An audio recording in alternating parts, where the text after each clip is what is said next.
Shalom Elohim, haleluya, puji nama Tuhan. Semangat pagi Bapak Ibu Saudara yang dikasihi Tuhan kita, Yesus Kristus. Jumpa lagi bersama saya Pendeta Samuel Mabuntu dalam Renungan Pagi ke 1932 hari. Renungan pagi ini mengudara. Puji Tuhan. Bapak Ibu Saudara yang dikasihi Tuhan, sebelum kita membaca dan mendengarkan serta merenungkan firman Tuhan hari ini, mari kita berdoa, minta pimpinan Roh Kudus. Kita berdoa. Bapa di surga, berbicaralah kepada kami semua. Pakai firman Tuhan ini untuk menegur kami, menasihati kami, menguatkan kami, meneguhkan iman percaya kami, dan menuntun kami supaya kami terus berjalan di jalan Tuhan yang benar. Dan pakai firman Tuhan ini untuk memberkati kami semua. Di dalam nama Tuhan Yesus yang adalah firman Allah yang hidup, kami berdoa. Amin. Haleluya. Bapak Ibu Saudara yang dikasihi Tuhan, bersama dengan saya kita akan belajar Alkitab dari kitab Kejadian sampai kitab Wahyu. Mari buka Alkitab kita dalam 1 Tawarik pasal 11 ayat 1 sampai ayat 3. Di bawah perikop Daud menjadi raja atas Israel. Demikian firman Tuhan. Lalu berkumpullah seluruh Israel kepada Daud di Hebron dan berkata, "Ketahuilah, kami ini darah dagingmu. Telah lama ketika Saul memerintah, engkaulah yang memimpin segala gerakan orang Israel. Dan Tuhan Allahmu telah berfirman kepadamu, engkaulah yang harus mengembalakan umatku Israel, dan engkaulah yang menjadi raja atas umatku Israel." Maka datanglah semua tua-tua Israel menghadap raja di Hebron. Lalu Daud mengadakan perjanjian dengan mereka di Hebron di hadapan Tuhan. Kemudian mereka mengurapi Daud menjadi raja atas Israel, seperti yang difirmankan Tuhan dengan perantaraan Samuel. Amin. Haleluya. Bapak Ibu Saudara yang dikasihi Tuhan, kemarin kita sudah belajar tentang Saul yang mati karena dia tidak setia kepada Tuhan. Saudara, pasca kematian Saul, otomatis Israel harus ada raja yang menggantikan Saul untuk memimpin bangsa Israel. Dan Tuhan sudah mempersiapkan Daud untuk menggantikan Saul. Bapak Ibu Saudara yang dikasihi Tuhan, dari kebenaran firman Tuhan ini kita belajar kriteria seorang pemimpin menurut firman Tuhan ini. Yang pertama, Saudara, lihat ayat 1. Lalu berkumpullah seluruh Israel kepada Daud di Hebron dan berkata, "Ketahuilah, kami ini darah dagingmu." Haleluya. Bapak Ibu Saudara yang dikasihi Tuhan, seluruh Israel datang kepada Daud dan mereka mengatakan bahwa mereka adalah darah dagingmu. Artinya mereka adalah saudara-saudaramu. Dan dalam firman Tuhan ini kita dapat menangkap pesan bahwa mereka sendiri meminta supaya Daud menjadi raja atas mereka untuk memimpin mereka di dalam perang melawan musuh-musuh mereka. Jadi untuk memilih seorang pemimpin, kita harus melihat track recordnya. Mereka kan sudah melihat track record daripada Daud. Ketika Saul masih hidup, Daud ikut berperang bersama-sama dengan mereka. Dan beberapa kali dalam peperangan itu, Daud keluar menjadi pemenang. Jadi mereka sudah melihat track record daripada Daud. Bapak Ibu Saudara yang dikasihi Tuhan, pastikan kita yang memilih seorang pemimpin, kita harus tahu track recordnya. Amin. Saudara yang dikasihi Tuhan, jadi kriteria seorang pemimpin menurut firman Tuhan ini, dia harus saudara seiman dan kita harus tahu track recordnya dia. Yang kedua, harus orang yang ikut berjuang. Sudah perhatikan ayat 2. Telah lama ketika Saul memerintah, engkaulah yang memimpin segala gerakan orang Israel. Dan Tuhan Allahmu telah berfirman kepadamu, engkaulah yang harus mengembalakan umatku Israel, dan engkaulah yang menjadi raja atas umatku Israel. Saudara, dari firman Tuhan ini kita dapat menangkap bahwa orang yang kita pilih menjadi seorang pemimpin adalah orang yang ikut berjuang. Amin. Saudara yang dikasihi Tuhan, perhatikan firman Tuhan ini bahwa bangsa Israel tahu, mengenal siapa Daud. Mereka sudah melihat sepak terjangnya. Waktu Saul masih hidup, bagaimana dia itu tidak berpangku tangan, tetapi ikut juga berjuang melawan penjajah-penjajah Israel. Amin. Saudara, pastikan saudara memilih seorang pemimpin adalah seorang pemimpin yang ikut berjuang. Bukan hanya berpangku tangan atau bukan hanya di belakang meja, tidak melakukan apa-apa, tidak berjuang bersama-sama dengan rakyatnya. Saudara, kita tahu bahwa 2024 itu adalah pertarungan politik, dan pastikan orang-orang yang saudara pilih adalah orang-orang yang ikut memperjuangkan suara rakyat. Amin. Jangan saudara memilih orang yang tidak berbuat apa-apa. Jadi yang dia katakan itu nanti kalau dia terpilih baru dia mewujudkannya.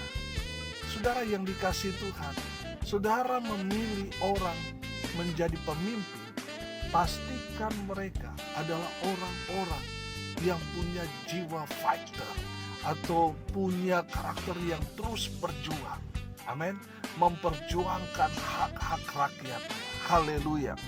Dan yang ketiga, kriteria seorang pemimpin menurut firman Tuhan ini, dia harus punya hati gembala. Amin. Saudara yang dikasihi Tuhan, di ayat 2 di sana dikatakan begini, dan Tuhan Allahmu telah berfirman kepadamu, engkaulah yang harus mengembalakan umatku Israel. Artinya mereka harus punya hati gembala. Seorang pemimpin Israel, seorang pemimpin umat, mereka harus punya hati seorang gembala. Kita tahu bahwa seorang gembala memang betul-betul 24 jam dia menjaga kawanan domba-dombanya.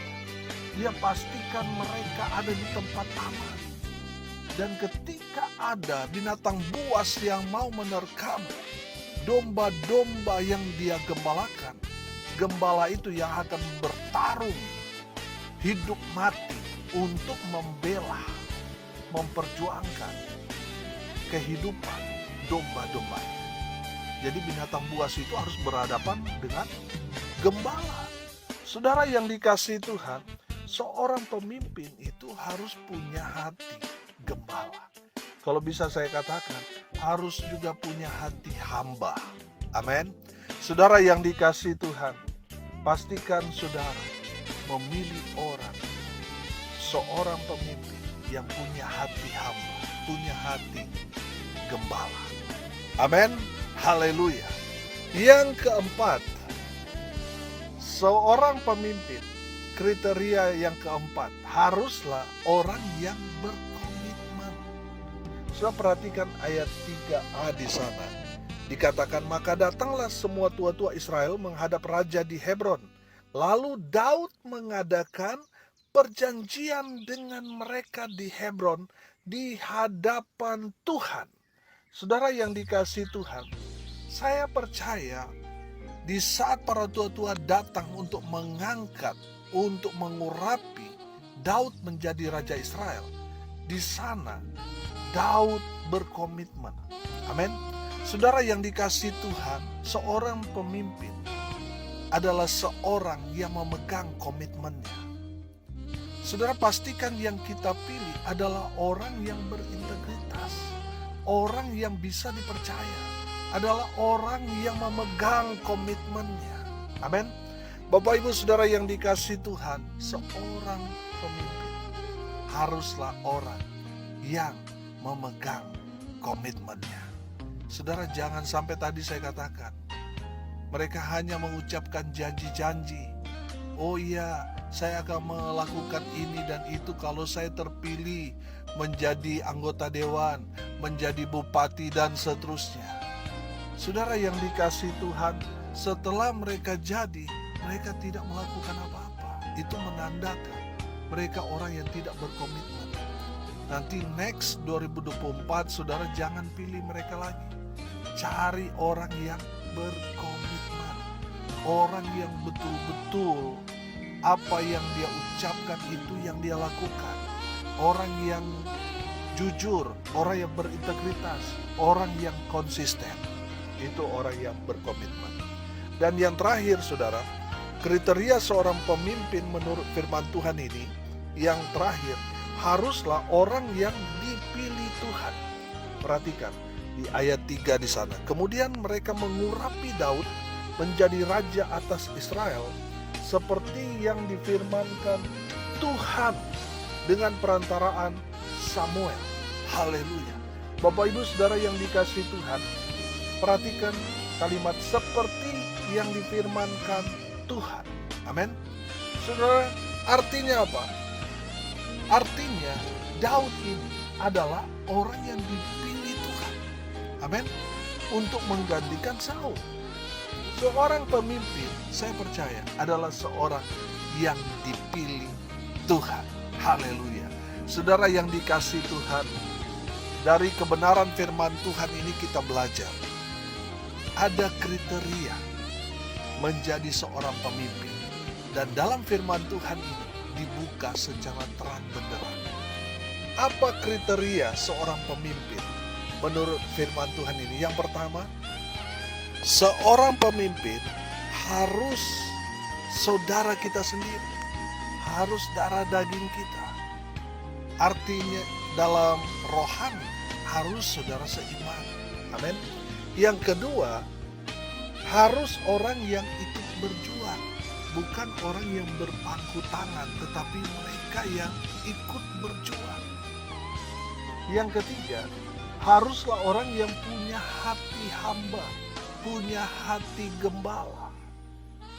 Dia terus memberikan makan kepada domba-dombanya. Dia harus memelihara, dia harus menjaga dari serangan binatang buas, dan dia menjamin kehidupan domba gembalaannya.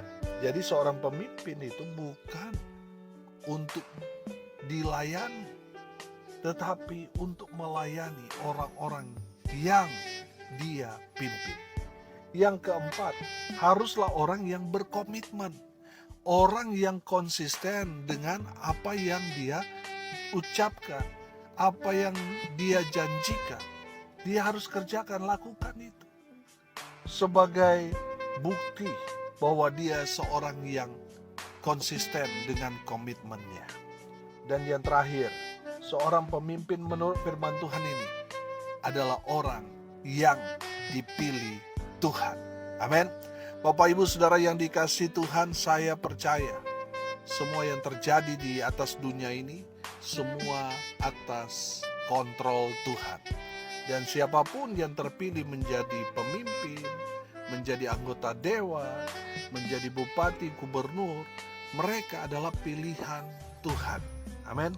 Bapak Ibu Saudara yang dikasihi Tuhan, saya percaya kalaupun kita tidak menduduki jabatan-jabatan strategis, tidak menjabat, tapi minimal kita dipilih Tuhan untuk menjadi pemimpin untuk diri kita sendiri, menjadi pemimpin untuk keluarga kita, komunitas kita, dan dalam pelayanan. Amin. Saudara yang dikasihi Tuhan, saudara dan saya adalah orang-orang yang dipilih Tuhan. Dipilih untuk apa? Diselamatkan. Dipilih untuk apa? Untuk dipercaya menjadi pemimpin. Tadi saya katakan minimal memimpin diri kita sendiri, keluarga kita, komunitas kita, dan di dalam lingkungan kita. Haleluya. Tuhan Yesus memberkati. Mari kita berdoa. Terima kasih Bapa di surga atas kebenaran firman yang sangat memberkati kami. Berkati semua pendengar dimanapun mereka berada. Tuhan memberkati hidup mereka. Rumah tangga mereka diberkati. Kalaupun rumah tangga mereka sedang ada dalam masalah, Tuhan tolong. Tuhan memberi mereka jalan keluar. Tuhan selamatkan keluarga mereka. Kami tolak perceraian, kami tolak dalam nama Yesus. Biar Tuhan selamatkan keluarga-keluarga yang sedang ada di ujung tanduk, yang sedang ada dalam perkara di pengadilan untuk bercerai. Kami patahkan dalam nama Yesus. Biar mereka bersatu kembali sebagai keluarga yang utuh di hadapan Tuhan. Mereka yang sakit Tuhan sembuhkan, mereka yang lemah Tuhan kuatkan, Tuhan hibur, mereka yang berduka cita, dan mereka yang hari ini berulang tahun, Tuhan Yesus memberkati mereka. Terkhusus untuk keponakan kami, Surya Timothy Yakob, Tuhan memberkati dia dengan kesehatan, kekuatan di dalam pendidikannya. Tuhan berkati sehingga dia berhasil, dia bisa menyelesaikan pendidikannya tepat pada waktunya. Tuhan memberkati masa depannya, karirnya diberkati Tuhan. Hamba berdoa biarlah berkat dari surga turun memenuhi semua pendengar. Bapak Ibu Saudara yang dikasihi Tuhan, arahkanlah hatimu dan terimalah berkat dari Tuhan Yesus. Tuhan memberkati engkau dan melindungi engkau. Tuhan menyinari engkau dengan wajah-Nya dan memberi engkau kasih karunia. Tuhan menghadapkan wajah-Nya kepadamu dan memberi engkau damai sejahtera. Di dalam nama Tuhan Yesus, sumber segala berkat. Bapak Ibu Saudara yang percaya, diberkati Tuhan, katakan amin. Puji Tuhan. Bapak Ibu Saudara yang dikasihi Tuhan, kalau saudara merasa diberkati melalui renungan pagi ini, bagikan juga kepada saudara-saudara yang lain supaya mereka juga diberkati. Karena untuk itulah kita dipanggil, untuk jadi berkat. Salam kasih dari Sorong, Papua Barat Daya. Saya Pendeta Samuel Maubuntu. Sampai jumpa besok pagi. Tuhan Yesus memberkati kita semua. Haleluya.